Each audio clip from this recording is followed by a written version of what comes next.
The practice range is empty. Early morning fog still clings to the grass. A single figure stands in the distance, hitting ball after ball into the mist. The sound echoes across the silence. Crack, crack, crack. Methodical, relentless. Hour after hour, day after day, year after year. Nobody's watching. No cameras, no crowds. Just a kid and his dream, grinding away while the world sleeps. Fast forward to May 2025. That same kid stands on the 18th green at the Team TaylorMade Invitational, staring down a putt that will change everything. The gallery is silent. His competitors, the best junior golfers in America, watch from the sidelines. He's 15 under par, 6 under in this final round alone. The pressure is crushing. One stroke ahead, this putt ends it. Miss it, and doubt creeps back in. Make it, and he proves everyone wrong. But here's what makes this moment extraordinary. Just months ago, this teenager was ranked 609th in junior golf. 609th. People questioned whether he belonged. Critics said he was overhyped, carried by a famous last name rather than actual talent, failed Monday qualifiers, struggled at nationals, shot scores that made headlines for all the wrong reasons. The whispers grew louder. Maybe he's not that good. Maybe we were wrong about Charlie Woods. The putter draws back. Smooth stroke.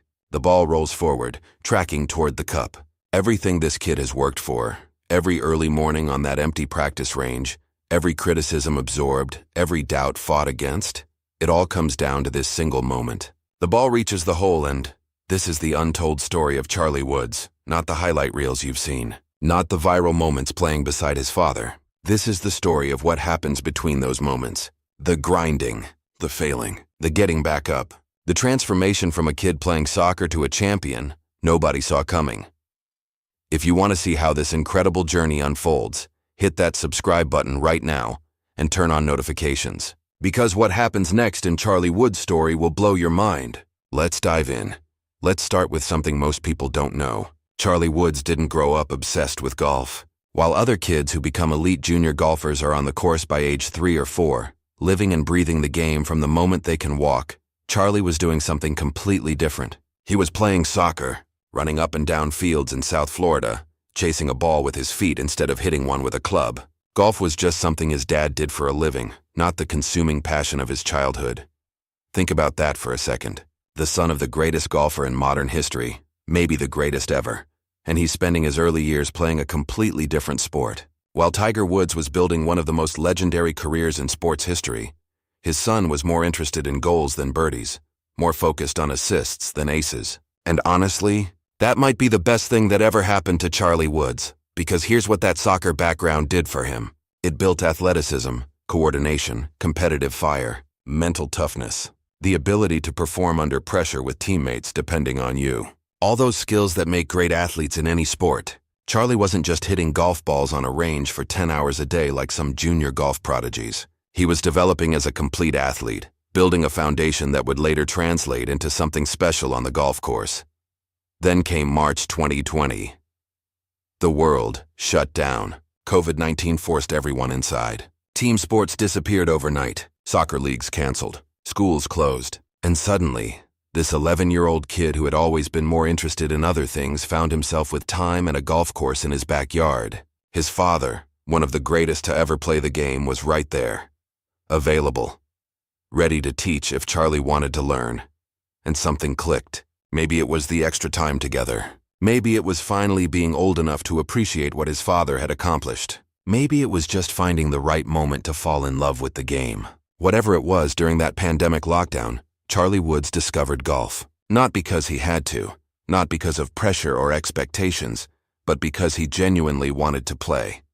This is crucial to understanding his story. Charlie came to golf later than most elite juniors, and he came to it on his own terms. He wasn't pushed. He wasn't forced to follow in his father's footsteps. He chose this path, which means when things got hard, when the criticism came, when the pressure mounted, he had something most prodigies don't have: genuine love for the game that wasn't manufactured by ambitious parents. December 2020, the PNC Championship. Charlie makes his debut on the national stage at just 11 years old, becoming the youngest competitor in tournament history, playing alongside Tiger Woods, his father and coach, in a father-son event that suddenly becomes must-watch television because everyone wants to see if this kid has inherited any of his dad's magic. And from shot one, it's obvious something special is happening. The swing looks familiar, too familiar. The mannerisms, the routines, the way he addresses the ball, it's like watching Tiger Woods in miniature. But here's what separated Charlie from just being a novelty act. He could actually play. Real golf shots, under real pressure, with real crowds watching his every move. At 11 years old, he was hitting shots that had golf commentators doing double takes, making people wonder if we were witnessing the beginning of something historic. But let's pump the brakes for a second, because this is where the Charlie Woods story gets complicated. Those PNC championship performances, as impressive as they were, created unrealistic expectations. People saw the swing, saw the last name, saw a few great shots on television, and immediately started projecting professional careers and major championships onto a kid who was just beginning his journey. The comparisons to his father became constant, suffocating, impossible to escape. And here's the brutal reality that most people don't understand about junior golf. Being good on television during a fun father-son event is completely different from grinding through competitive junior tournaments. One is entertainment with your dad as your partner. The other is individual competition, where you succeed or fail alone, where every shot counts, where the pressure is relentless and nobody's there to bail you out. Charlie started competing more seriously in junior golf in the years following that debut. And the results? They were normal, not spectacular, not dominant, just normal. He played mostly state and regional events in Florida, one of the most competitive junior golf markets in the entire country. He won some tournaments. He finished in the middle of the pack in others. He shot some good rounds and some bad rounds. He was developing, learning, growing as a player, but normal wasn't good enough for the son of Tiger Woods.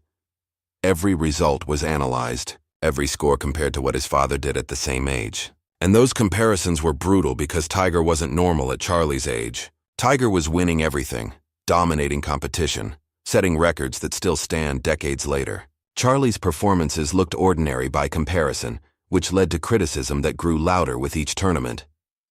By early 2024, the narrative around Charlie Woods had shifted dramatically. The excitement from those early PNC championship performances had faded, replaced by skepticism and doubt. His ranking told the story. 326th out of over 10,000 junior golfers according to Junior Golf Scoreboard. In the class of 2027, he was ranked 86th. Those aren't numbers that suggest a future professional career. Those are numbers that suggest a good high school player who might get some college interest if things go well. The criticism became harsh. Internet commenters questioned whether he was actually talented or just famous because of his last name. Golf analysts wondered if all the hype was manufactured, if we'd been fooled by a few viral moments and a recognizable swing. Even some coaches and junior golf experts privately expressed doubts about whether Charlie would ever compete at the elite national level, let alone follow his father's footsteps to professional golf. And you know what? Charlie had to hear all of it, had to read the comments, see the articles, feel the doubt from people who had once been so excited about his potential. For a teenager trying to develop his own identity, trying to forge his own path in a sport his father dominated, that level of criticism had to be crushing. Most kids would have quit. Most kids would have walked away, decided golf wasn't worth the constant comparison and criticism. But Charlie Woods isn't most kids. Instead of crumbling under that pressure, instead of giving up when things got hard, he went back to work, back to the practice range where nobody was watching, back to the fundamentals, back to the grinding that builds champions. His father, who had faced his own share of criticism and doubt throughout his career, was right there guiding him through it. Tiger's approach to coaching Charlie has been remarkable. He hasn't tried to recreate himself through his son. He hasn't pushed Charlie to follow some rigid path to success. Instead, he's been a steady presence, offering guidance when asked, support when needed, but also letting Charlie make his own decisions, learn from his own mistakes, develop his own identity as a player. It's the kind of parenting that's rare in junior sports, where so many talented kids are destroyed by ambitious parents living vicariously through them.